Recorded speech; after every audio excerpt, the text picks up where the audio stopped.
Man has had this fascination with maiming, killing, blowing the heads off, burning, and otherwise destroying zombies since the time that the first zombie flick was made. I'm not too sure on the details myself, as I don't really watch a lot of horror movies or zombie movies, which I don't really consider horror movies, but I do know that it feels satisfying to kill them. And nowhere is that more true than in Days Gone. Days Gone lets you fill out your zombie killing fantasy by letting you fight anything from kid zombies, big zombies, bloaters, medium zombies, fast zombies, and the ultimate predator, zombie hordes.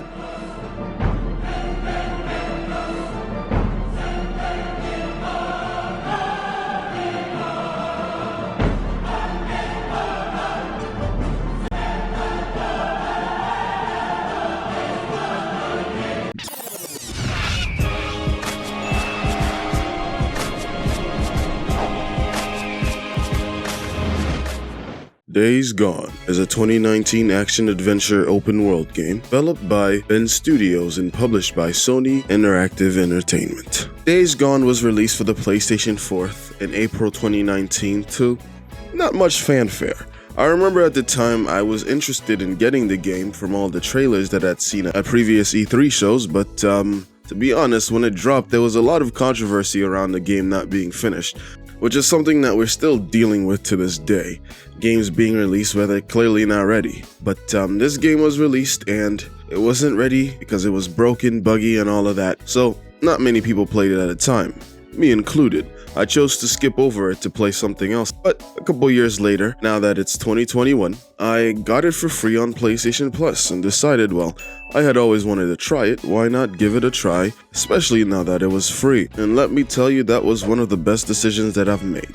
I've gotta say, recently PlayStation Plus has been giving us some pretty good games. Not too long ago we got Kingdoms of Amalur. Generally they've been bringing it for the past few months. I'm not mad at the choices, I'm not mad at all. The game is set in a post-apocalyptic Oregon 2 years after the start of well, I'm not gonna say the word because YouTube's algorithm is kinda crazy on it. Let's just say outbreak. Yeah. 2 years after the start of a zombie outbreak. Now, Days Gone lets you kill zombies in any fashion that you really like. You can bash them over the head, shoot them, burn them, throw Molotovs, grenades, shotguns, pistols, anything. But you might ask me, what separates this game from any other zombie-centric open-world game? Well, this game has the Horde mechanic. The Horde mechanic has to be one of the best mechanics. Well, it's not better than the mechanic in the Shadow of Mordor and Shadow of War games. The mechanic where if you fail to kill an enemy or that enemy kills you, it comes back having been upgraded, or it has memory of actually taking you out and gets promoted in its army. It's pretty cool, actually. I wish more games did that, but I think that's a mechanic that Warner Brothers owns. I don't know. But we're not talking about that. We're talking about the Horde mechanic. After experiencing this mechanic in this game, which I will explain in a few seconds, I've got to say, this has to be in every zombie game in the future. You guys have to take the blueprint and run with it. See what you can do with this formula. This mechanic essentially makes it so that zombie groups can, well, bunch up and cluster together and hunt, which me explaining it does not do justice to how scary it is when you encounter it for the first time in the game. Think of the worst rave or worst concert you've ever been to. You know, the body fluids, the sweat, the stink, the smell, and the debauchery. Think of all of that, and now picture those people chasing after you with blood coming out of their mouths trying to fucking eat your brains. Think about that in a video game, and think about your bullets only being able to take out maybe 5 or 10 at the same time, but there's a horde of 100 damn things chasing you across the goddamn map, and you don't have enough time to pull out your gun, and you get fucking killed. Think about that for a second, and you'll understand just how much I was frustrated but enamored by this system itself.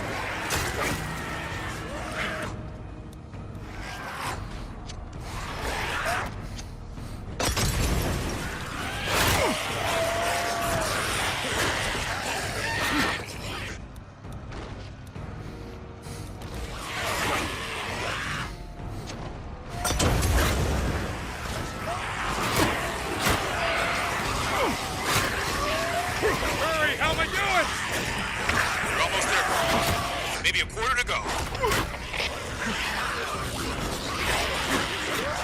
I mean, playing it and experiencing it has got to be one of the scariest things that I have, well, ever experienced in gaming. Well, actually, that's not true. That's a lie. But it's definitely among some of the most exciting and, fun moments that I've had in gaming. Especially the first time that I actually had to face a horde in the game. Because you get introduced to them very early on in the game, but you do not have to fight them. You can pretty much decide not to fight them up until you're ready. But that's not going to stop them from chasing you. And that's where your trusty dusty, your handy dandy, I don't really know, your goddamn motorcycle comes into play. The motorcycle, after you upgrade it or even before, is your main means of getting around the world. This is the way you're gonna use to get away from hordes and not get overrun. Because if you get overrun by a horde, you're goddamn dead. You're dead. You're not surviving that. While regular zombie stragglers, or I guess freaks as they're called in this game, can be found at all times during the day and at night, hordes, the reason why this video is being made right now, the whole purpose behind this, can only come out at night because the freaks in this game, or I guess zombies, are afraid of the sunlight. Or less afraid, more it's like in their biology to have this aversion to it because it affects them in some way. So during the day, a lot of them just kind of pack up in buildings, school buses, anywhere that kind of bars light. Now you can choose to take on the hordes during the day where you would have to draw them out of their caves. It makes it a lot easier to plan around it because you can set traps for them, plant mines, all of that. Or you can take them on at night when they're out of their caves and out in the open. That way you'll be able to see all of them all at once, so you can kind of prepare. But I would say that maybe during the day is the easiest way to take care of them because you have a harder time of pulling a different horde into where you're fighting a current horde by running away and all that, because they will chase you, and if they can still see you, they're coming after you. So you got to be careful about how you take on the hordes. What I really like about this mechanic, as I've said before, is the fact that it kind of really gets your adrenaline pumping when you have so many mobs just chasing after you. It kind of just feels surreal to have all those creatures just trying to kill you. They're all out for blood, and if one of them catches up to you and hits you and you don't recover on time, or you don't have the right upgrades for your character, you're just gonna die each time. Even by the end of the game, where I had most of the upgrades and I was fine, just hearing the music that goes along with the hordes always made my heart start racing and pumping, as if I was being chased, or as if something was coming for me, and I knew that they were coming and that there was nothing really scary about them because I've taken on a few of them at this point. But it's just like an instinctual thing, I think. Just be afraid of the outcome, or the potential outcome that can come from a group of rushing crazy people coming after you, trying to take your head off. And you could kind of see around the map what they can do to people, like tear them apart, like rip them to shreds. One really fun way to use hordes, or just zombies in general in the game, is to pull them on other NPCs. Any noise really attracts them, from gunfire to these craftable items that you can make later on in the game, where they're kind of like noise bombs, where they'll make a lot of noise and attract enemies from all sides. So zombies will hear the noise and kind of swarm groups of NPCs, and these NPCs will have to fight back. So if you ever have to complete an objective where you have to kill these really tough body armored enemies, you can just summon zombies on them. Won't make quick work of them because they'll defend themselves, but it'll definitely make it easier on you.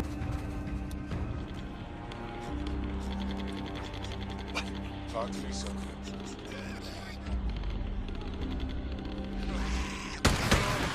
What the hell was that? There's nowhere to go. That's it.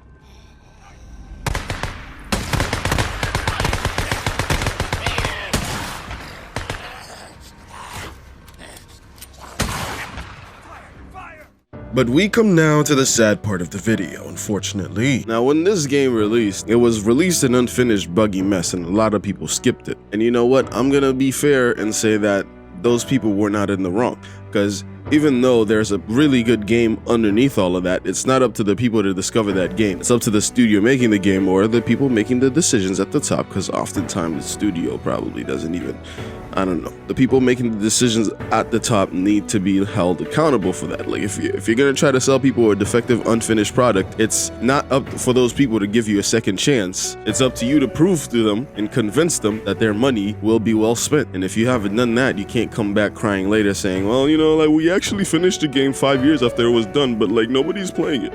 Or we actually finished the game a month or 5 months or 6 months or a year after it was finished, but nobody's playing it. Those people have moved on. The gaming cycle being what it is, there's always something out there for people to play. There's always something new being released, and people are going to move on. But I will say, based on what's been done and, you know, the fixing up that they've done to this game, I think it's very much worth going back and playing it. It's a very entertaining open world zombie survival game with an even better story, if you can imagine that. You play as Deacon St. John. God damn, that guy's name always, every time I hear it, I'm like, Jesus Christ, really? Your parents must have fucking Deacon St. John. God damn. Your parents really had a plan for you, huh? You play as Deacon St. John, a biker with an ex-military background, making him perfect for the setting, being that you don't have to explain away how some regular schmo learn how to use weapons and killing people without remorse so quickly.